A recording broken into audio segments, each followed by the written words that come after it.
Friends, welcome to our YouTube channel. मैं विवेक मिश्रा पुनः आप सभी का हार्दिक स्वागत करता हूं। तो फ्रेंड्स, आज की इस वीडियो में हम आपको नाउन एंड उसके पार्ट्स के विषय में यानी उनके टाइप्स के विषय में एक्सप्लेन से आपको बताएंगे। यानी आज का वीडियो आप सबके लिए बहुत ही ज़्यादा इंपॉर्टेंट होने वाला है। हमारी इंग्लिश स्पोकन कम्युनिकेशन की प्लेलिस्ट बनी हुई है जिसमें हमने ABCD से क्लास प्रोवाइड किया है। इसके पहले वाले वीडियो में मैंने पार्ट्स ऑफ स्पीच बताया था उसके टाइप्स। तो अब हम सब हर एक टाइप्स के विषय में बहुत ही एक्सप्लेन से पढ़ने वाले हैं। तो फ्रेंड्स, वीडियो को लाइन स्किप करके देखेंगे तो और ही एक विस्तृत जानकारी आपको मिलेगी। अगर आपने हमारे प्लेलिस्ट को अभी तक न टच किया हो तो आप लोग एक बार प्लेलिस्ट में जाके कुछ और एक्स्ट्रा बेसिक नॉलेज ले लें। तो आइए बिना डिले के हम वीडियो को स्टार्ट करते हैं। नाउन, जैसा कि आप सबको पता है, ये पार्ट्स ऑफ स्पीच का पहला प्रकार होता है जिसका हिंदी होता है संज्ञा।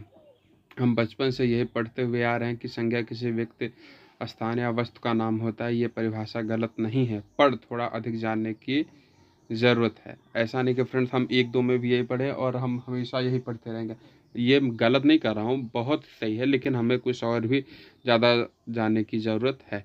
अगर ये परिभाषा सही मान ली जाए तो फिर तो किसी जानवर नाम जैसे कुत्ते का नाम टफ़ी भी संज्ञा नहीं है, पर ऐसा बिल्कुल नहीं है। नाम चाहे किसी व्यक्ति का हो या फिर किसी जानवर का, उसे संज्ञा ही माना जाता है। एक बात और, एक शब्द प्यार, यह एक भाववाचक संज्ञा है। हमारा प्रश्न यह है कि ये तो किसी व्यक्ति, स्थान या वस्तु का नाम नहीं है, फिर इसे संज्ञा क्यों मानते हैं? ये सब बातें आपको इस चैप्टर में पढ़ने के बाद ही यह वीडियो देखने के बाद ही आपको समझ में आएगी। तो आइए आगे बढ़ते हैं। तो आपको समझ में आ ही गया होगा कि नाउन किसे कहते हैं। तो अब हम उसके पार्ट्स के विषय में पढ़ेंगे। तो नाउन के जो पहला प्रकार होता है प्रॉपर नाउन। अगर नाउन की डिफिनेशन आप लोग को तो मैंने पार्ट्स ऑफ स्पीच में ही बताया था। Noun is the name of person, place, animal, feeling और थिंग। तो किसी भी नाम, किसी व्यक्ति के नाम, वस्तु के नाम, स्थान, भाव के नाम को हम संज्ञा कहते हैं। और इसके प्रकार के विषय में हम पढ़ना स्टार्ट करें। प्रॉपर नाउन यानी व्यक्तिवाचक संज्ञा। व्यक्तिवाचक संज्ञा किसी भी प्राणी, जगह या वस्तु का नाम है। यानी proper noun is the name of creature, place और थिंग। एग्जाम्पल, राम किसी प्राणी का नाम है, name of a creature. Tuffy किसी प्राणी का नाम है, name of a creature. Dehradun किसी जगह का नाम है, name of place. Parker pen किसी वस्तु का नाम है, name of things. Usha fan किसी वस्तु का नाम है, नेम ऑफ थिंग। तो इस प्रकार से आप समझ सकते हैं कि प्रॉपर नाउन किसे कहते हैं। आई होप आपको समझ में आ ही गया। आगे बढ़ते हैं। कॉमन नाउन का मतलब होता है जातिवाचक। जातिवाचक संज्ञा किसी भी प्राणी, जगह या वस्तु की जात के बारे में बताता है। इस बात को भी इससे ध्यान दीजिए। उसमें क्या था, व्यक्तिवाचक यानी किसी भी व्यक्ति के विषय में बता रहा था, जबकि इसमें क्या है, जात के विषय में बताया। Common noun is denotes the class of a creature, place और थिंग। चलिए समझते हैं। माना आपके सामने दो मोबाइल रखे हुए हैं, एक है नोकिया मोबाइल और दूसरा नाम है सैमसंग मोबाइल। दोनों में क्या समानता है? दोनों मोबाइल हैं, इसलिए मोबाइल एक कॉमन नाउन है। इन शब्दों को जात मोबाइल है। समझ गए फ्रेंड्स? माना आपके सामने दो लड़के खड़े हैं, एक राम और दूसरा राजू। दोनों क्या समानता है कि दोनों लड़के हैं, इसलिए लड़का एक कॉमन नाउन है। इन दोनों की जात लड़का है। माना आपके सामने तीन फैन रखे हुए हैं, एक है ऊषा फैन, दूसरा है खेतान फैन, तीसरा है हैवेल्स फैन। तीनों में क्या समानता है? तीनों फैन है, इसलिए फैन एक कॉमन नाउन है। इन तीनों का जाति फैन है। नेक्स्ट, तीन राज्य हैं, एक दिल्ली, दूसरा हरियाणा, तीसरा बिहार। तीनों में क्या समानता है? तीनों राज्य हैं, इसलिए राज्य एक कॉमन नाउन हुआ। इन तीनों की जात है राज्य। तो आई होप आपको कॉमन नाउन बहुत ही अच्छे तरीके से समझ में आ ही गया होगा। तो आगे बढ़ते हम कलेक्टिव नाउन के विषय में और जानकारी प्राप्त करेंगे। फ्रेंड्स, जो कुछ भी आपको ना समझ में आया बेशक कमेंट बॉक्स में पूछ सकते हैं, आपको रिप्लाई दिया जाएगा। फ्रेंड्स, मेरे पढ़ाने का सेंस तभी निकलेगा जब आप लोग इसको प्रैक्टिस करेंगे। तो कलेक्टिव नाउन का मतलब समूहवाचक संज्ञा। समूहवाचक संज्ञा प्राणियों के, जगहों या के वस्तुओं के समूह को दर्शाता है। Collective noun denote the group of creature, place और थिंग। यानी पीपल लोग, यानी कई लोग का समूह, ग्रुप ऑफ पर्सन। क्राउड भीड़, यानी कई लोगों का समूह, ग्रुप ऑफ पर्सन। बैच कई विद्यार्थियों का समूह, ग्रुप ऑफ स्टूडेंट्स। टीम कई खिलाड़ियों का समूह, ग्रुप ऑफ प्लेयर्स। बंच अंगूर, ग्रुप ऑफ ग्रेप्स। फैमिली परिवार, ग्रुप ऑफ मेंबर्स। यानी समझ सकते हैं कि कलेक्टिव नाउन का मतलब ही होता है एक समूहवाचक। कुछ एग्जाम्पल समझ, जैसे आर्मी। आर्मी में यहाँ पे कई सारे आर्मी, बहुत समूह में होंगे आर्मी। क्लास में बहुत मतलब बहुत सारे बच्चे होंगे, ऐसा नहीं है कि एक क्लास में एक बच्चा, ऐसा नहीं। कमेटी कमेटी संगठन जैसे council, department, society, majority, minority, audience, jury, company, corporation, इन सब में जो भी वस्तु या जगह या प्राणी कुछ भी होगा वो सब समूह में ही होता है। तो आई होप आपको कलेक्टिव नाउन समझ में आ ही गया होगा। आगे बढ़ते हैं, मटेरियल नाउन समझते हैं। मटेरियल नाउन मतलब पदार्थवाचक संज्ञा। Material noun denote the name of material, यानी ये सिर्फ पदार्थ के बारे में हमें बता, जैसे गोल्ड सोना, चांदी, सिल्वर, तांबा, कॉपर, ग्लास, लकड़ी, ऊट, पत्थर, स्टोन, यानी कोई भी पदार्थ के विषय में बताता है तो वो हमारा मटेरियल नाउन होता है। आई होप आपको समझ में आ ही गया होगा। एब्स्ट्रैक्ट नाउन का मतलब होता है भाववाचक। भाववाचक संज्ञा वो होती हैं जिसे हम छू या देख नहीं सकते, सिर्फ महसूस किया जा सकता है। Abstract noun is the some of that we can touch or see, we can not only feel it, यानी we can only feel it, जिसे हम सिर्फ महसूस कर सकते हैं। इन अदर वर्ड, दूसरे शब्दों में, person can physically intact such thing we can see, touch, fear, smell, words of the, यानी वह व्यक्ति जिसे समानांतर तौर पे हम उस चीज़ को इंटरेक्ट नहीं कर सकते, इंटरेक्ट नहीं कर सकते, वी कैन सी नहीं देख सकते, टच नहीं कर सकते, या नहीं इसमें ना नहीं कर सकते, वो सभी हमारे इसमें सिर्फ यानी भाव के विषय में मेंशन किया। जैसे ईमानदारी, तो ईमानदारी को हम टच कर सकते, ये सिर्फ एक हम फील कर सकते हैं कि वह व्यक्ति ईमानदार होगा, यानी हॉनेस्टी होगा। प्यार, लव मतलब समझ रहे हो फ्रेंड, इसको सिर्फ फीलिंग किया जा सकता है। चोरी, थेफ्ट, घृणा, हेट, वक्त, टाइम, थिंकिंग, सोच, भावनाएं, फीलिंग, गणित, मैथमेटिक्स, एक्सपेक्टेशन या उम्मीद, यानी तो ये सब में सिर्फ भाव के विषय में मेंशन किया जाता है। गणित में भाव कर सकता हूँ, गणित में कैलकुलेशन होता है। इस प्रकार से आपके मन में शायद एक सवाल होगा कि लव तो एक क्रिया है, फिर ये भाववाचक संज्ञा कैसे? कुछ ऐसे ही शब्द होते हैं, क्रिया व संज्ञा दोनों की तरफ प्रयोग किए जाते हैं। लव के दो मतलब हैं, एक प्यार, दूसरा प्यार करना। तो पहला वाला एब्स्ट्रैक्ट नाउन है तो दूसरा वाला क्रिया है, क्योंकि दूसरे वाले में करना का प्रयोग हुआ, यानी करना का प्रयोग किया गया है, जिससे ये पता चलता है कि ये काम को करने की बात हो रही है। प्यार करना एक काम यानी क्रिया भी है। समझ गए? आई होप आपको समझ में आएगा। आगे बढ़ते हैं। लव इन लाइफ, प्यार जिंदगी है। यहाँ पर लव भाववाचक संज्ञा है। आई लव यू, मैं तुम्हें प्यार करता हूँ, यानी यहाँ पर लव क्रिया है। तो इस बात को भी जब करना करता मतलब वर्ग की बात आ जाए तो उस वक्त आपका वर्ब हो जाएगा, और यहाँ पे सिर्फ एक भाव है कि प्यार जिंदगी है, तो यहाँ पर ये पॉइंट आपका एब्स्ट्रैक्ट नाउन होगा। तो आई होप आपको सभी टाइप्स ऑफ नाउन समझ में आएगा। कुछ इंपॉर्टेंट पॉइंट है जिसे हम समझते हैं। किसी भी वाक्य में सब्जेक्ट या तो संज्ञा होगी या फिर सर्वनाम, इस बात को विशेष ध्यान दीजिएगा। नीचे दिए गए उदाहरण से समझिए। इन अ सेंटेंस सब्जेक्ट इधर नाउन और प्रोनाउन। सफलता बहुत जरूरी है, सक्सेस इज वेरी इंपॉर्टेंट। यहाँ पर सब्जेक्ट है सक्सेस, ये कोई सर्वनाम तो नहीं है, इसलिए संज्ञा ही हो सकती है। अब मुद्दा ये है कि कौन सी संज्ञा है।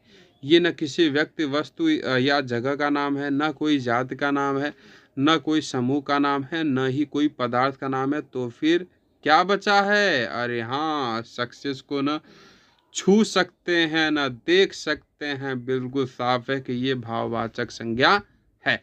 इस तरह के से हम मतलब उसको हम पहचान सकते हैं कि यह कौन सा संज्ञा है। आई होप आपको बहुत ही बेहतर तरीके से ये एग्जाम्पल समझ में आ ही गया होगा।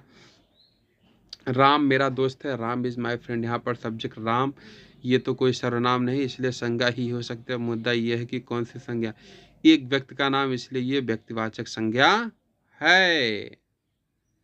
वो मेरा भाई, नेक्स्ट एग्जाम्पल, वो मेरा भाई, ही इज माय ब्रदर। यहाँ पर सब्जेक्ट है ही, ये सर्वनाम है। In every example subject is he, दिए गए एग्जाम्पल में सब्जेक्ट ही है। As per the rule, rule के according subject can either be a noun or pronoun, it's a pronoun. Subject या तो नाउन हो गया प्रोनाउन, बट यहाँ पे आपका प्रोनाउन है, जैसा कि आप सभी को पता है कि संज्ञा के स्थान पे प्रयोग हुआ है। ईमानदारी मेरे खून में, honesty is in my blood. Subject honesty हुआ, पहले उदाहरण की तरह हॉनेस्टी को न छू सकते हैं न देख सकते हैं, ये भाववाचक संज्ञा है। पढ़ना अच्छी आदत है, reading is a good habit. Subject reading. आइए सोचे कि सब्जेक्ट संज्ञा या फिर सर्वनाम, ये न ही सर्वनाम है और न ही ऊपर दी गई कोई संज्ञा है। तो आपको थोड़ा कन्फ्यूजन हो रहा होगा कि रीड का मतलब होता है पढ़ना, ये तो क्रिया है, लेकिन ध्यान दीजिए रीड के साथ आईएनजी लगा है, इसे सब्जेक्ट की तरह प्रयोग किया गया है। हमने आपको बताया था किसी भी वाक्य में सब्जेक्ट या तो संज्ञा होगी या फिर सर्वनामांतर किया है कि अगर किसी क्रिया के आगे एंडिंग लगा रहे हैं तो संज्ञा की तरह प्रयोग किया जाए तो उस शब्द को जेरेंड यानी क्रियावाचक संज्ञा कहते हैं, जो कि इस चैप्टर में आपको अगला टॉपिक है। तो यहाँ पे जिरंड है, इसके बारे में भी हम लोग पढ़ लेते हैं। जिरंड यानी क्रियावाचक संज्ञा, अगर किसी क्रिया के आगे आईएनजी लगा कर उसे संज्ञा की तरह प्रयोग किया जाए तो जेरेंड यानी क्रियावाचक संज्ञा होते हैं। If a verb added with ING use noun or synonym a verb is a gerund. आइए समझते हैं। वर्ब यानी क्रिया, आई लव यू, जबकि verb is use as a noun, verb noun की तरह भी प्रयोग होता है जिसे जेरेंट क्रियावाचक संज्ञा कहते हैं, यानी Geraint. Loving you is a part of my life, आपसे प्यार करना मेरे जीवन का एक हिस्सा है। यहाँ पे लव के साथ आईएनजी लगा, इस वजह से यह आपका जेरेंट होगा। आई थिंक अबाउट द, मैं तुम्हारे बारे में सोच रहा हूँ। Thinking so much is not good for, ज़्यादा सोचना सेहत के लिए बेस्ट है। यहाँ पे थिंक के साथ आईएनजी लगा, इस वजह से यहाँ पे जेरेंट होगा। बहुत ही ज़बरदस्त टॉपिक है, नाउन में ये पॉइंट तो आप लोगों ने पढ़ा ही नहीं होगा, तो इस वजह से बहुत ही ज़्यादा इंपॉर्टेंट है। आई रीड बुक्स, मैं किताब पढ़ता हूँ। Reading is a good habit, यानी पढ़ना एक अच्छी आदत है। यहाँ पे पढ़ना आपका हुआ जेरेंट। आई रन 5 किलोमीटर से डे, मैं 5 किलोमीटर दौड़ता हूँ। Running daily is a good for health, रोज दौड़ना सेहत के लिए ये अच्छा है। यहाँ पे रनिंग आपका हो जाएगा जिरंड।